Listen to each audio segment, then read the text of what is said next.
Assalamualaikum warahmatullahi wabarakatuh. Alhamdulillahirabbil alamin wa bihi nasta'in wa ala umuri dunya waddin. Wassalatu wassalamu ala asyrafil anbiya'i wal mursalin wa ala alihi wa sahbihi ajma'in amma ba'du. Rabbi shrah li sadri wa yassir li amri wahlul 'uqdatam min lisani yafqahu qawli. Amin ya rabbal alamin. Apa kabar anak-anak ibu semuanya? Mudah-mudahan kalian semua selalu dalam keadaan sehat dan selalu berada dalam lindungan Allah Subhanahu wa Ta'ala dimanapun kalian berada. Hari ini kita bertemu lagi dengan pelajaran pendidikan agama Islam. Kita memasuki bab 3 yaitu tentang toharoh ya. Toharoh yaitu semua bersih, hidup kita menjadi nyaman. Artinya toharoh ya, atau toharoh artinya bersuci dari najis dan hadas. Najis adalah kotoran yang menjadi sebab terhalangnya seseorang untuk beribadah kepada Allah Subhanahu wa Ta'ala. Sedangkan hadas adalah keadaan tidak suci pada diri seorang muslim yang menyebabkan ia tidak boleh sholat, tawaf, dan lain sebagainya. Apa saja yang harus dibersihkan? Semua yang harus dibersihkan termasuk badan, pakaian, tempat, dan lingkungan yang menjadi tempat segala aktivitas kita ya. Lebih-lebih tempat yang kita gunakan untuk melaksanakan ibadah sholat 5 waktu dan sholat lainnya.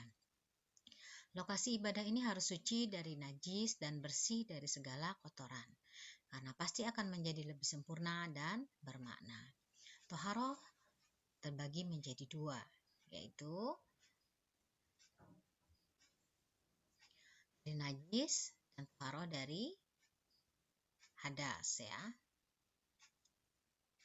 Toharoh dari najis maksudnya adalah membersihkan sesuatu dari najis, dan ada 3 macam. Ada 3 macam jenis najis ya. Yang pertama najis mukhaffafa, yang kedua najis mutawasito, dan yang ketiga najis mughallazo. Apa itu najis mukhaffafa? Najis mukhaffafa adalah najis yang ringan. Contohnya seperti air seni atau air pipis bayi laki-laki yang belum berumur 2 tahun dan belum makan apapun kecuali air susu ibunya ya. Ini disebut dengan najis mukhaffafa atau contoh dari najis mukhaffafa. Lalu bagaimana cara mensucikannya? Sangat mudah ya. Cukup dengan memercikan atau mengusapkan air yang suci pada permukaan yang terkena najis. Najis mutawasito adalah najis pertengahan. Yang kedua, najis ini ada 2 macam, yaitu hukmiyah dan ainiyah. Mutawasito terbagi 2 ya. Ada yang hukmiyah dan ainiyah. Apa itu najis hukmiyah? Diyakini adanya tetapi tidak nyata wujudnya ya. Lalu bau dan rasanya. Cara mensucikannya adalah cukup dengan mengalirkan air pada benda yang terkena najis. Sedangkan najis ainiyah adalah najis yang tampak wujudnya dan bisa diketahui melalui bau maupun rasanya. Cara mensucikannya dengan menghilangkan zat, rasa, warna, dan baunya dengan menggunakan air yang suci. Lalu yang ketiga najis mughallazo adalah najis yang berat ya. Makna mughallazo itu berat. Najis ini bersumber dari anjing ya, babi, dan cara mensucikannya melalui beberapa tahap. Yang pertama, dengan membasuh sebanyak 7 kali, 1 kalinya diantaranya menggunakan air yang dicampur dengan tanah atau debu ya. Kalian sudah mengetahui ya cara bersuci dari najis.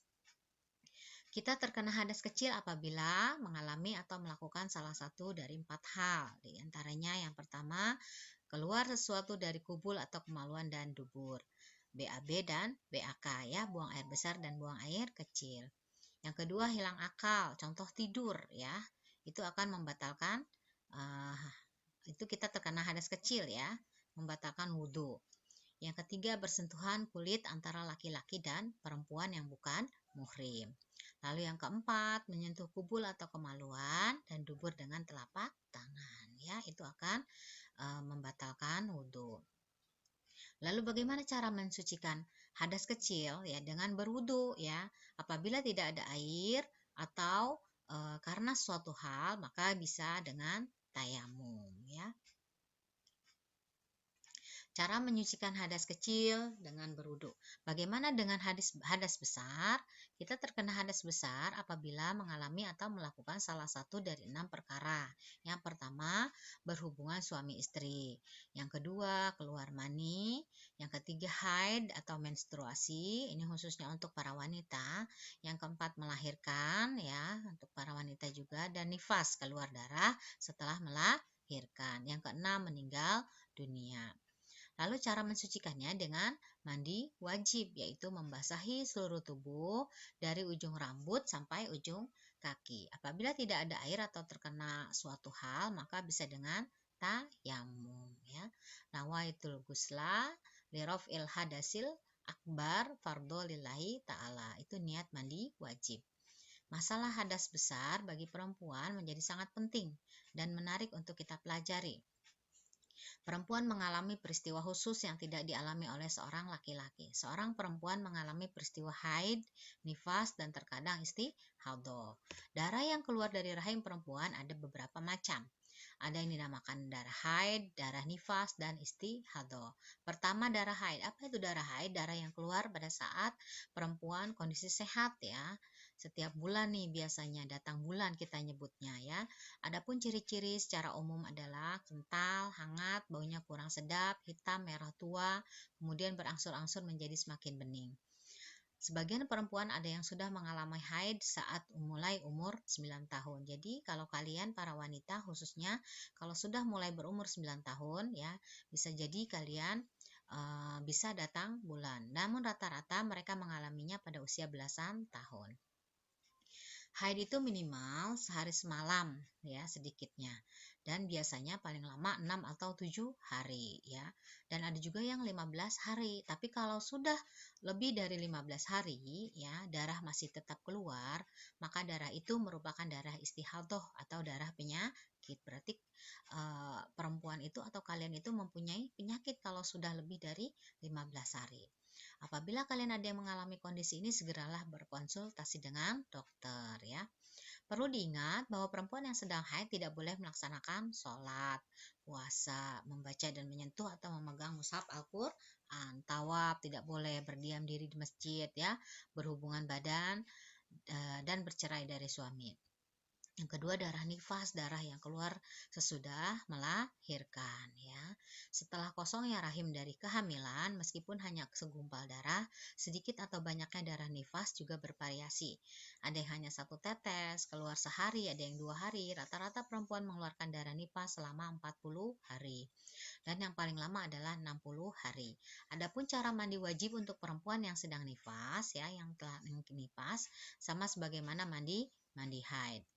Ketiga, darah istihadah, darah yang keluar pada hari-hari haid, ya. Jadi keluarnya itu pada hari-hari haid, tapi lebih dari 7 hari, ya, sampai 15 hari. Itu disebut juga dengan darah penyakit. Ada 4 macam darah penyakit. Keluar kurang dari masa haid, keluar lebih dari masa haid, lalu keluar sebelum usia haid atau setelah menopause, dan keluar lama dari maksimal masa nifas. Seorang perempuan yang mengeluarkan darah istihadah tetap harus melaksanakan kewajiban sholat, puasa, tetap wajib, ya. Apabila hendak melakukan sholat, bersihkan darah itu, pakailah pembalut, lalu kemudian ambil air wudhu. Tetap laksanakan sholat, puasa, ya. Tidak mengapa, karena itu darah penyakit. Tata cara toharoh dari najis sudah dijelaskan, ya, di awal bab tadi.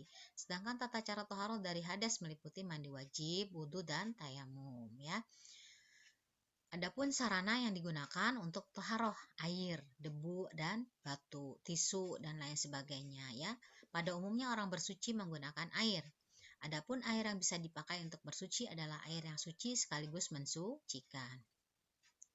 Air jenis ini merupakan air yang bersumber dari alam, baik yang keluar dari bumi maupun yang turun dari langit. Contohnya, air sumur, air sungai, air hujan, air laut, air danau, air embun, air salju, dan sebagainya. Mandi wajib.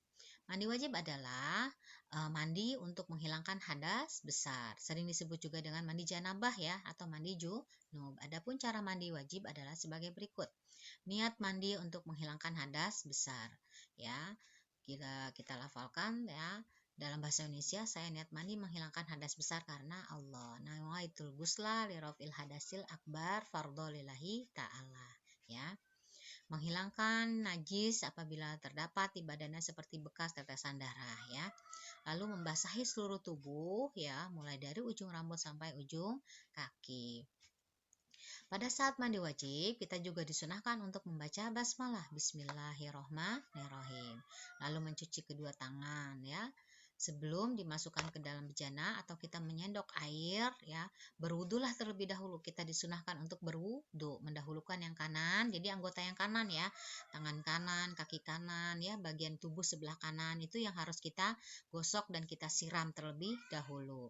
Wudu. Apa itu wudu? Wudu adalah tata cara bersuci untuk menghilangkan hadas kecil. Adapun tata cara wudhu adalah sebagai berikut. Yang pertama, niat dalam hati. Jika kita lafalkan dalam bahasa Indonesia, saya niat wudhu menghilangkan hadas kecil karena Allah Ta'ala. Nawaitul wudhu'a liraf'il hadasil aswar fardhu lillahi ta'ala. Lalu yang kedua disunahkan mencuci kedua telapak tangan, cuci tangan, ya. Cuci tangan, lalu berkumur-kumur dan membersihkan lubang hidung, ya. Lalu membasuh muka, membasuh kedua tangan sampai ke siku, mengusap kepala, disunahkan membasuh telinga, ya. Membasuh kaki sampai mata kaki, tertib dilakukan secara berurutan dari awal hingga akhir, ya. Lalu berdoa setelah wudhu. Asyhadu alla ilaha illallah wahdahu la syarikalah wa asyhadu anna Muhammadan abduhu wa rasuluh. Allahumma ja'alni minat tawabina wa ja'alni minal mutatahhirin wa ja'alni min ibadikas solihin. Ini doa sesudah wudhu, ya. Lalu tayamum. Apa itu tayamum? Tayamum adalah pengganti wudhu atau mandi wajib. Hal ini dilakukan sebagai rukhsah atau keringanan untuk orang yang tidak dapat memakai air karena beberapa halangan. Contoh atau uzur, ya, ketika sedang sakit, ya. Ketika sedang sakit tidak boleh terkena air, ya. Boleh kita melakukan tayamum atau musim kering boleh kita melakukan tayamum, ya. Untuk minum saja kita sulit, ya. Untuk masak aja kita sulit, apalagi berwudu. Maka Allah beri keringanan dengan tayamum menggunakan debu yang suci. Tayamum dilakukan dengan menggunakan saran dan debu yang suci, ya. Debu yang digunakan ini sebagai pengganti air. Apabila kita berada dalam pesawat atau kendaraan, boleh, ya, kita tayamum, ya. Debu yang digunakan untuk tayamum cukup mengusap debu yang ada di dinding pesawat atau kendaraan, ya. Cara ini boleh dilakukan jika tidak ada air, kita telah berusaha mencarinya, berhalangan menggunakan air, misalnya karena sakit, telah masuk waktu sholat, ya. Bertayamum itu mudah, caranya sebagai berikut. Yang pertama, niat, ya, nawaitut tayamum, ya, nawaitut tayamum lissolati, ya, fardhu lillahi ta'ala.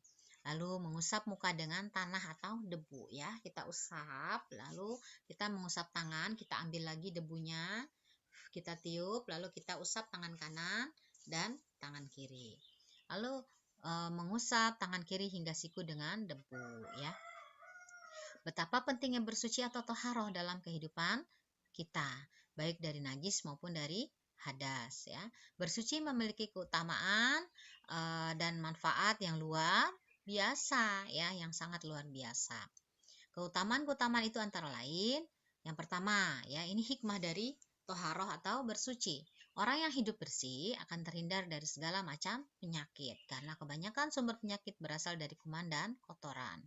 Lihat sebagaimana sekarang kita sedang terjadi wabah virus corona, ya, itu akibat pola hidup yang jorok, tidak bersih. Islam mengajarkan kita untuk menjaga kebersihan, ya.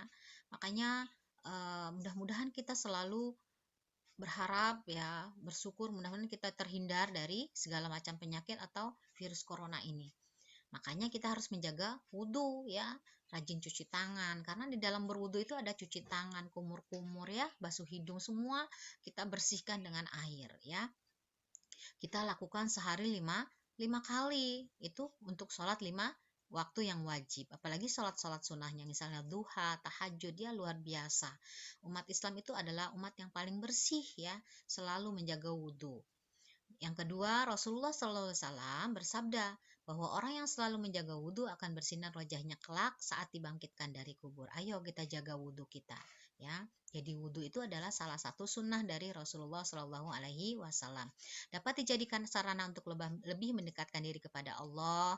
Rasul mengagaskan bahwa kebersihan itu sebagian dari iman. An-nazabatu